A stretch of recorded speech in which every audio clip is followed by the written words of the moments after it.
Hello everyone, कैसे हो आप सब लोग। आई होप कि आप सभी बहुत अच्छे होंगे। तो आज की वीडियो में हम लोग बात करेंगे अपने फैट्स एंड ऑयल्स के सेकंड पार्ट के बारे में, जो कि हमारा होने वाला है reactions of fats and oils. तो इस वीडियो में हम लोग देखेंगे कि जो हमारे फैट्स एंड ऑयल्स है वो हमारी कौन कौन सी केमिकल रिएक्शंस वगैरह देते हैं, जिसके अंदर हमें यहाँ पे 5-6 केमिकल रिएक्शंस के बारे में बात करनी है। तो आप लोग कॉपी और पेन लेके बैठ जाइए और हम लोग अपना आज का वीडियो स्टार्ट करते हैं। तो बात करें हम लोग यहाँ पे फैट्स एंड ऑयल्स की केमिकल रिएक्शंस के बारे में, तो हमें यहाँ पे बेसिकली इसके अंदर जो है 5-6 तरह की केमिकल रिएक्शंस देखने को मिलती है। जैसे हमारा पहला हो गया हाइड्रोलिसिस, फिर हो गया सैपोनिफिकेशन, और फिर हो गया हमारा हाइड्रोजनेशन, फिर हाइड्रोजिनोलाइसिस एंड रैंसिडिफिकेशन एंड ड्राइंग। तो सभी को हम लोग यहाँ पे एक एक करके देखेंगे। सबसे पहले हम लोग बात करते हैं अपने हाइड्रोलिसिस के बारे में। तो यहाँ पे देखो, हाइड्रोलिसिस को देखने से पहले सबसे पहले आप लोग ये समझो कि आपको पता है जो भी हमारे फैट्स एंड ऑयल्स हैं वो कैसे बनते हैं। सबसे पहली बात, वो हमारे क्या होते हैं, ट्राइग्लिसराइड्स होते हैं। ये चीज़ें हम लोगों ने लास्ट वीडियो में डिस्कस कर ली है। हमारा कैसे बनता है, जब भी हमारा ग्लिसरॉल का जो है एक मोल हमारा जो है 3 फैटी एसिड्स के साथ रिएक्ट करता है। जैसे हमारा ये एक फैटी एसिड हो गया, ठीक है, और ये दूसरा हो गया, और ये हमारा तीसरा हो गया। और चूंकि यहाँ पे तीनों फैटी एसिड बिल्कुल सेम नेचर के हैं, तो हम लोग इसको यहाँ पे इस तरीके से भी लिख सकते हैं कि हमारे 3 फैटी एसिड्स हैं, ठीक है। अब अगर मान लो, हो सकता है ये तीनों अलग अलग भी हो सकते थे, हो सकता है यहाँ पे कोई चेन दूसरी हो, यहाँ पे तीसरी हो, ठीक है, और ये तीसरी हो। तो अलग अलग भी हो सकते हैं, सेम भी हो सकते हैं। अगर सेम है तो हम लोग यहाँ पे इनको कंबाइंड फॉर्म में एक साथ भी लिख सकते हैं, और अगर अलग अलग है तो हम लोग अलग अलग लिख देंगे, ठीक है। तो इन दोनों की जब हम लोग रिएक्शन कराते हैं तो क्या होता है, यहाँ से OH और यहाँ से H, ठीक है, ये दोनों हमारे क्या होते हैं, ये दोनों हमारे वाटर के फॉर्म में रिलीज हो जाते हैं। और हमें क्या देखने को मिलता है, हमारा फैट्स एंड ऑयल्स, यानी कि यहाँ पे हमारा 3 मोल वाटर के रिलीज हो जाते हैं, ठीक है, क्योंकि हमारे 3 है, ठीक है। तो यहाँ पे देखो, इस तरीके से आप समझ गए हो कि इस तरीके से हमारी रिएक्शंस होती है जो कि हमें फैट एंड ऑयल्स देती है, ठीक है। यानी फैट एंड ऑयल्स हमें इस तरीके से देखने को मिलता है, ठीक है। तो यहाँ पे इतनी चीज़ें तो आप लोगों को क्लियर है कि जब भी हमारा एक फैट एंड ऑयल बनता है तो वो हमारा किससे बनता है, ग्लिसरॉल और फैटी एसिड से। और हमारा क्या होता है, वाटर के 3 मोल रिलीज होते हैं। तो अगर मान लो यहाँ पे हाइड्रोलिसिस क्या होता है, hydrolysis of fats and oils involves the breakdown of triglycerides into glycerol and fatty acids through the addition of water. देखो, सिंपल सी बात है कि भाई जब भी हमारा फैट एंड ऑयल बनता है तो हमारा ग्लिसरॉल और फैटी एसिड से वाटर रिलीज होता है। तो अगर मान लो जो हमारा फैट एंड ऑयल है, अगर हम लोग इसमें वाटर का एडिशन कर दें, यानी इसी रिएक्शन को हम लोग रिवर्स कर दें, तो हमें दोबारा से ग्लिसरॉल और फैटी एसिड्स भी तो देखने को मिल जाएंगे। वही चीज़, सिंपल सी बात है, मतलब इसमें कुछ है ही नहीं। यहाँ पे जिस तरीके से हमारा बनता है तो रिएक्शन हमारी रिवर्स, यानी कि आप लोग जब भी फैट्स एंड ऑयल्स में वाटर की एडिशन करते हो, वाटर से इसकी रिएक्शन कराते हो, ठीक है। हाइड्रोलिसिस का मतलब क्या होता है, देखो, हाइड्रो मतलब वाटर, लिसिस मतलब ब्रेकडाउन, यानी जब भी वाटर की प्रेजेंस में हम लोग फैट्स एंड ऑयल्स का ब्रेकडाउन कराते हैं तो हमें दोबारा से ग्लिसरॉल और फैटी एसिड्स देखने को मिल जाते हैं। बस वही सिंपल सी रिएक्शन है इन ह्यूमन बॉडी। अच्छा देखो, यहाँ पे जो हाइड्रोलिसिस है वो हमें ह्यूमन बॉडी में भी देखने को मिलती है। मतलब मेनली जैसे ह्यूमन बॉडी में क्या होता है, जब भी हम लोग कोई भी फैट या फिर ऑयल वगैरह लेते हैं, ठीक है, कंज्यूम करते हैं, तो यहाँ पे क्या होता है, they are hydrolysed by enzyme called lipase, ठीक है। तो हमारी बॉडी में जो है डाइजेस्टिव ट्रैक्ट में हमारा एक एंजाइम होता है लाइपेज, जिसके द्वारा हमारे ये हाइड्रोलाइज हो जाते हैं। और यहाँ पे देखो, हाइड्रोलाइज होने के बाद क्या बनता है, हमारा ग्लिसरॉल और फैटी एसिड्स, और ये दोनों यहाँ पे क्या होते हैं, ये फर्दर मेटाबोलाइज के लिए चले जाते हैं, ठीक है, फॉर एनर्जी। आप लोग को पता हो, हम लोगों ने देखा था फैटी एसिड्स मेटाबॉलिज्म, तो क्या होता है, इससे हमें दोबारा से एनर्जी वगैरह देखने को मिलती है। तो मतलब ये सारी रिएक्शंस हमारी बॉडी में चला करती हैं। तो वही चीज़ है, जैसे अगर आप लोग यहाँ पे देखो तो यहाँ पे क्या है, देखो, ट्राइग्लिसराइड्स है, तो हम लोगों ने जब इसकी रिएक्शन वाटर के प्रेजेंस में कराई तो हमें जो है दोबारा से ग्लिसरॉल और फैटी एसिड्स देखने को मिल गए। और चूंकि यहाँ पे तीनों हमारे सेम फैटी एसिड्स थे, इसलिए हम लोगों ने डायरेक्टली 3RCOOH लिख दिया। तो आई होप कि आप लोग समझ गए हो कि बहुत ही सिंपल सी रिएक्शन थी। और फिर हम लोग बात करते हैं अपनी नेक्स्ट रिएक्शन के बारे में, जो कि हमारे यहाँ पे सैपोनिफिकेशन। तो देखो, यहाँ पे जो हमारा सैपोनिफिकेशन है ये भी हमारा एक टाइप का हाइड्रोलिसिस ही है। मतलब हाइड्रोलिसिस का ही एक पार्ट होता है सैपोनिफिकेशन। देखो, हाइड्रोलिसिस में क्या होता है कि नॉर्मली हम लोग वाटर की प्रेजेंस में इसका ब्रेकडाउन कराते हैं, और सैपोनिफिकेशन में क्या होता है, हम लोग जो है अपने फैट्स एंड ऑयल्स का ब्रेकडाउन हमारे जो है कोई बहुत ही स्ट्रॉन्ग बेस की प्रेजेंस में कराते हैं। जैसे हम लोगों ने मान लो NaOH ले लिया, या फिर मान लो KOH ले लिया। आपको पता है ये सब हमारे बहुत ही स्ट्रॉन्ग बेस होते हैं। तो अगर हमारे फैट्स एंड ऑयल्स की रिएक्शन हम लोग बहुत ही स्ट्रॉन्ग बेस की प्रेजेंस में कराते हैं तो हमें यहाँ पे जो है, तो वो रिएक्शन हमारी क्या हो जाती है, सैपोनिफिकेशन हो जाती है। इसको सैपोनिफिकेशन क्यों बोलते हैं, देखो, saponification is also a type of hydrolysis, यानी ये हाइड्रोलिसिस का एक टाइप है। It is the process of converting fats and oils into soap and glycerol through hydrolysis. देखो ध्यान से सुनना, यहाँ पे होता क्या है, आपको पता है जो भी हमारे सोप होते हैं, यानी जो भी हमारे साबुन वगैरह होते हैं, चाहे वो नहाने वाला हो, चाहे वो कपड़ा धुलने वाला हो, तो उन सब की जो फॉर्मेशन होती है वो हम लोग यहाँ पे सैपोनिफिकेशन के द्वारा करते हैं। यानी सैपोनिफिकेशन में क्या होता है, जो हम लोग फैट एंड ऑयल होता है उसको जो हम लोग ब्रेक डाउन करते हैं तो हमें यहाँ पे सोप और ग्लिसरॉल देखने को मिलता है, ठीक है। तो कैसे मिलता है अभी हम लोग देख रहे हैं। जैसे कि यहाँ पे बात करें, when fats and oils are hydrolysed in the presence of strong base, यानी कि जब हम लोग इसकी हाइड्रोलिसिस बहुत ही स्ट्रॉन्ग बेस जैसे हमारा NaOH हो गया, KOH, तो हमें क्या देखने को मिलता है, ग्लिसरॉल एंड सोप। तो देखो ये हो गया ग्लिसरॉल, देखो इतना तो आप लोग समझ गए हो कि ये OH हमारा यहाँ पे चला जाएगा तो हमें ग्लिसरॉल देखने को मिल जाएगा। और देखो यहाँ पे क्या होगा, ये जो Na है तो ये हमारा यहाँ पे Na जो है यहाँ पे आके अटैच हो जाएगा, तो ये जो आप लोग को RC डबल बॉन्ड OONA देखने को मिलेगा, ये होता है हमारा यहाँ पे सोप, ठीक है। तो ये जो है हमें जो प्रोडक्ट देखने को मिलता है यही होता है हमारा सोप। तो इस तरीके से हम लोग सोप का फॉर्मेशन करते हैं।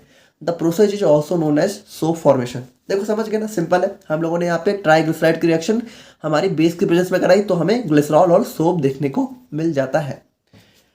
और देखो ये R आप लोग समझ रहे हो ना, R का मतलब यहाँ पे कार्बन की बहुत ही लंबी चेन हो सकती है, ठीक है, मतलब कुछ भी हो सकता है। और उसके बाद हम लोग बात करें अपने हाइड्रोजिनेशन के बारे में, तो यहाँ पे ध्यान से समझना। देखो आपको पता है कि मान लो अगर हमारे किसी कार्बन कार्बन के बीच में डबल बॉन्ड है, ठीक है, तो मान लो अगर हमें डबल बॉन्ड को ब्रेक करना है तो हमें क्या होगा भाई, अगर हमें डबल बॉन्ड मान लो यहाँ से हटाना है तो यहाँ पे अगर डबल बॉन्ड हट गया तो यहाँ पे कार्बन की वैलेंसी देखो कितनी हो जाएगी, H2 यानी कि इसकी वैलेंसी और एक एक कार्बन के साथ यानी 3 तो कार्बन की वैलेंसी तो 4 होती है, तो इसकी वैलेंसी को पूरा करने के लिए हमें क्या होगा, एक हाइड्रोजन ऐड करना पड़ेगा दोनों जगह। यानी कि जब भी हमें डबल बॉन्ड को ब्रेक करना होता है तो हमें यहाँ पे हाइड्रोजन ऐड करने होते हैं। और कितने, अगर एक डबल बॉन्ड ब्रेक करना है तो 2 हाइड्रोजन हमें ऐड करने होते हैं। यानी इतना आप लोग सिंपली समझ गए कि डबल बॉन्ड की ब्रेकिंग के लिए हमें यहाँ पे हाइड्रोजन का एडिशन करना पड़ता है। तो हाइड्रोजनेशन में होता क्या है, hydrogenation is the process of converting unsaturated triglycerides to saturated one by adding hydrogen in the presence of metal catalyst, जैसे हमारा निकल वगैरह हो गया। देखो इसमें होता क्या है, आपको पता है जो भी हमारे मतलब फैट्स एंड ऑयल्स होते हैं तो आपको पता है जैसे हमारे 2 टाइप के होते हैं। पहला होता है हमारा अनसैचुरेटेड, ठीक है, और दूसरा हमारा क्या होता है, दूसरा हमारा होता है सैचुरेटेड, ठीक है। तो अनसैचुरेटेड मतलब क्या होता है, जिसके अंदर हमें यहाँ जो है डबल बॉन्ड वगैरह देखने को मिले, और अनसैचुरेटेड जिसमें हमारे सारे सिंगल बॉन्ड होते हैं। अनसैचुरेटेड हमारा कौन सा होता है, जो हमारे फैट्स होते हैं वो हमारे होते हैं अनसैचुरेटेड, और ऑयल्स हमारे क्या होते हैं, ऑयल्स हमारे होते हैं सैचुरेटेड। तो जब भी हम लोग यहाँ पे ऑयल्स को, ठीक है, ऑयल्स को जो हम लोग यहाँ पे सॉरी यहाँ पे थोड़ा सा गड़बड़ हो गया ना, अनसैचुरेटेड हमारे ऑयल्स होते हैं, ठीक है, और सैचुरेटेड हमारे फैट्स होते हैं। तो जब भी हम लोग यहाँ पे ऑयल्स को फैट्स में कन्वर्ट करते हैं, ठीक है, मतलब देखो ऑयल्स के अंदर क्या होता है, हमें डबल बॉन्ड वगैरह देखने को मिलता है इसलिए हम लोग उनको अनसैचुरेटेड बोलते हैं, और फैट्स हमारे क्या होते हैं सिंगल बॉन्ड, तो यहाँ पे सैचुरेटेड होते हैं। तो ऑयल्स को जो हम लोग फैट में कन्वर्ट करते हैं तो उसी प्रोसेस को हम लोग बोलते हैं हाइड्रोजिनेशन। और करते कैसे भाई, देखो जैसे डबल बॉन्ड है तो डबल बॉन्ड को ब्रेक करना है तो हमें हाइड्रोजन ऐड करना पड़ेगा, यानी वही चीज़ है हाइड्रोजिनेशन, यानी हाइड्रोजन का एडिशन, ठीक है। The process is used for converting oils into fats. देखो यहाँ पे आप लोग इस रिएक्शन को ध्यान से देखना, यहाँ पे हुआ क्या, देखो ये जो हमारा डबल बॉन्ड था तो यहाँ पे देखो कितने डबल बॉन्ड है, 1 2 3, और एक डबल बॉन्ड को ब्रेक करने के लिए कितने हाइड्रोजन, 2, तो 3 को ब्रेक करने के लिए कितने, 6, तो यहाँ पे देखो 3H2 यानी हम लोगों ने 6 हाइड्रोजन लिए, और 6 हाइड्रोजन की प्रेजेंस में हमारा क्या हुआ, ये जो डबल बॉन्ड है ये हमारा यहाँ से ब्रेक हो गया, और हमें जो है यहाँ पे जैसे देखो यहाँ पे कंपाउंड सेम ही है, यानी कि ये भी हमारा ग्लिसरॉल ट्राइओलिएट है, ये भी हमारा ग्लिसरॉल ट्राइओलिएट है, बट ये हमारा वेजिटेबल ऑयल के फॉर्म में है जो कि हमारा लिक्विड है, और ये हमारा यहाँ पे फैट के फॉर्म में जो कि थोड़ा सा सॉलिड हो जाता है, सेमी सॉलिड, ठीक है। तो यहाँ पे देखो इस तरीके से बाकी कार्बन आप लोग काउंट कर ही सकते हो। अच्छा देखो ये जो मतलब CH2 7 और CH2 16 लिखा है, इसका मतलब है कि यहाँ पे मतलब इतने सारे कार्बन है। जैसे CH2 7 का मतलब यहाँ पे कार्बन की 7 चेन है, मतलब ऐसे ऐसे, मतलब बहुत लंबा तो हम लोग बना नहीं सकते इसलिए हम लोग शॉर्ट फॉर्म में ऐसे लिख देते हैं, ठीक है। जैसे अगर ये CH2 मान लो 3 लिखा है तो इसका मतलब है कि ये हमारा कुछ इस तरीके से CH2 और CH2 यानी 3 बार, ठीक है। तो जितनी बार लिखा हो उतनी बार हमें कार्बन को यहाँ पे मतलब लिखना होता है, उतनी लंबी चेन होती है। तो यहाँ पे जैसे 16 लिखा है यानी कार्बन की 16 लंबी चेन, ठीक है, उसके बाद हमारा एक और कार्बन आ गया। तो इस तरीके से होता है, ठीक है। तो यहाँ पे हम लोग क्या करते हैं, हाइड्रोजन को ऐड करके यहाँ पे डबल बॉन्ड्स को ब्रेक कर सकते हैं। तो ये हो गया हमारा हाइड्रोजनेशन। देखो काफ़ी सिंपल सी रिएक्शंस है, आई होप कि आप लोग समझ रहे होगे। और फिर हमारा आ जाता है हाइड्रोजिनोलाइसिस। देखो हाइड्रोजिनेशन में क्या हो रहा था कि हम लोग यहाँ पे हाइड्रोजन को ऐड कर रहे थे जिसकी वजह से डबल बॉन्ड ब्रेक हो रहे थे, ठीक है। लेकिन यहाँ पे कोई ब्रेकिंग नहीं हो रही थी, मतलब यहाँ पे जैसे जो हमारा ट्राइग्लिसराइड्स थे वो यहाँ पे ब्रेक नहीं हो रहे थे, बस उनके डबल बॉन्ड खत्म हो रहे थे। और हाइड्रोजिनोलाइसिस में क्या होगा, देखो यहाँ पे 2 वर्ड है, यहाँ पे हाइड्रोजिनेशन भी है और लाइसिस भी है, यानी यहाँ पे हाइड्रोजन का एडिशन भी होगा, और हाइड्रोजन के एडिशन की वजह से क्या होगा, जो हमारे ट्राइग्लिसराइड्स हैं वो हमारे ब्रेक भी होंगे, यानी वो ब्रेक हो जाएंगे। तो यहाँ पे एक्चुअल में देखो होता क्या है, hydrogenation also known as hydrogenation involving cleavage. देखो क्लीवेज का मतलब होता है ब्रेक डाउन, यानी ब्रेक हो जाना। तो हाइड्रोजिनोलाइसिस में क्या होता है, hydrogenolysis involves breakdowns of fats and oils into glycerols and long chain primary alcohols. देखो ध्यान से समझना। देखो आपको पता है कि जैसे हमारे जो भी फैट्स एंड ऑयल्स होते हैं, तो अगर हम लोग यहाँ पे इनका ब्रेकडाउन वाटर के बेसिस में कराएं तब तो हमें ग्लिसरॉल और फैटी एसिड देखने को मिलेगा। लेकिन अगर मान लो यहाँ पे ओ गायब हो जाए और सिर्फ हमारा हाइड्रोजन हो, तब हमारा ये कैसे ब्रेक होता है, तब हमारे ये ब्रेक होते हैं ग्लिसरॉल में, और यहाँ पे हमें दोबारा से जो है अल्कोहल्स देखने को मिलते हैं। ठीक है, जो कि बहुत ही लॉन्ग चेन हो सकती है। जैसे कि देखो ग्लिसरॉल भी हमारा एक टाइप का अल्कोहल ही है। ठीक है, और हमें एक दूसरा अल्कोहल भी देखने को मिलता है। जैसे यहाँ पे आप लोग अभी रिएक्शन देखोगे समझ जाओगे। ठीक है, तो यहाँ पे क्या होता है, involves breakdown into glycerol and long chain primary alcohols in the presence of, और हमारा कैटलिस्ट होता है कॉपर क्रोमाइड। ठीक है, using hydrogen at high temperature. तो बहुत ही हाई टेम्परेचर पर रिएक्शन होती है। देखो यहाँ पे इस रिएक्शन को आप लोग ध्यान से समझना। यहाँ पे हुआ क्या, यहाँ पे हुआ ये कि देखो ये जो हमारा CH2O था, ठीक है, तो इस O के साथ हमारा एक हाइड्रोजन आके अटैच हो गया। ठीक है, तो 3 है तो 3 हाइड्रोजन यहाँ पे चले गए, जिससे हमें ग्लिसरॉल देखने को मिला। देखो यहाँ पे ग्लिसरॉल क्या होता है, CH2OH CH2OH CH2OH। ठीक है, तो ये ग्लिसरॉल हो गया। अब बचा क्या, बचा हमारा ये। तो यहाँ पे देखो अब हमारे कितने बचे, 9 हाइड्रोजन, क्योंकि यहाँ पे टोटल कितने 12 हाइड्रोजन है, 6 CH2 है। ठीक है, तो 3 हमारे यहाँ पे चले गए और बाकी बचे जो हमारे 9 है। तो देखो यहाँ पे 3 हमारे, यहाँ पे देखो इस तरीके से अगर आप लोग देखो तो यहाँ पे देखो ये हमारा कुछ इस तरीके से OCO। ठीक है, और हमारा फिर क्या है, फिर हमारा OCO। ठीक है, और OCO। तो यहाँ पे देखो हमारे हाइड्रोजन कैसे ऐड होंगे। देखो एक हाइड्रोजन तो यहाँ पे इस 3 हाइड्रोजन इस O के साथ ऐड हो जाएंगे, तो ये हमारा अलग हो गया। ठीक है, अब बचा ये CO। तो इस CO के साथ हमारे बाकी के 9 हाइड्रोजन कैसे, देखो एक यहाँ पे एक H इसके साथ, ठीक है, एक H इसके साथ, और बाकी H हमारा इसके साथ, बाकी एक तो हमारा C जो है कार्बन, जो है हमारा कार्बन से अटैच ही है। ठीक है, तो यहाँ पे 3 हाइड्रोजन यहाँ पे इस तरीके से इन तीनों के साथ आके अटैच हो जाएंगे। तो हमें जो है टोटल 12 हाइड्रोजन लगेंगे, जिससे हमें क्या देखने को मिलेगा, हमें लॉरिल अल्कोहल। देखो ये हमारा हो जाता है लॉरिल अल्कोहल, और बाकी हमारा ग्लिसरॉल। देखो रिएक्शन आप लोग ध्यान से देखोगे तो समझ जाओगे। ठीक है, काफ़ी सिंपल है। और फिर हम लोग बात करें अपने रैंसिडिफिकेशन के बारे में। तो देखो रैंसिडिफिकेशन क्या होता है, when fats and oils are expose to heat, light, air और moisture, they develop unpleasant odour and sour taste. This phenomena is known as rancidity. देखो होता क्या है कि जो भी हमारे फैट्स एंड ऑयल्स वगैरह होते हैं, जैसे कि आपके घर में जो भी घी तेल वगैरह होता है, तो कभी कभी क्या होता है कि वो मतलब ख़राब हो जाते हैं। जैसे अगर अभी कभी आप लोगों ने नोटिस किया हो मतलब घी वगैरह को, तो घी वगैरह कभी कभी ख़राब हो जाते हैं ना, तो उनके अंदर बहुत ही बेकार सी स्मेल आने लगती है, और मतलब उनका टेस्ट भी ना थोड़ा सा खट्टा हो जाता है। जैसे उनका टेस्ट थोड़ा सा शोर होता है, और प्लीजेंट मतलब अनप्लीजेंट ऑर्डर, यानी कि उनकी महक वगैरह काफ़ी ख़राब हो जाती है। तो उसी प्रोसेस को हम लोग बोलते हैं रैंसिडिटी। ठीक है, और ये होता कब है, ये होता है मतलब जब उनकी बहुत ज़्यादा एक्सपोजर हो जाती है हीट वगैरह में, या फिर लाइट, एयर, मॉइस्चर। ठीक है, इन सब में। तो यहाँ पे रैंसिड ऑयल्स क्या होते हैं, आर नॉट कंज्यूमेबल। ठीक है, मतलब और जो अगर मान लो हमारा घी वगैरह ख़राब हो गया है, तो उसको हम लोग नहीं खा सकते, क्योंकि वो हमारे बहुत ही हार्मफुल रिएक्शंस कर सकते हैं हमारी बॉडी के अंदर जाके। ठीक है, तो नॉट कंज्यूमेबल होते हैं। Now rancidity is mainly caused by 2 types of reactions. और देखो रैंसिडिटी होती क्यों है, होती मेनली 2 तरीके से। ठीक है, पहला हो गया ऑक्सीडेशन। तो ऑक्सीडेशन में देखो क्या होता है, it occurs due to the oxidation of carbon carbon double bonds in fats and oils. देखो यहाँ पे जैसे जो हमारे ऑयल्स होते हैं, ठीक है, तो ऑयल्स में आपको पता है कार्बन कार्बन के बीच में डबल बॉन्ड होते हैं, तो इन डबल बॉन्ड के बीच में हमारा क्या होता है, ऑक्सीडेशन हो जाता है। ठीक है, तो जिसकी वजह से यहाँ पे हमारे वोलेटाइल कार्बोक्सिलिक एसिड प्रोड्यूस हो जाते हैं।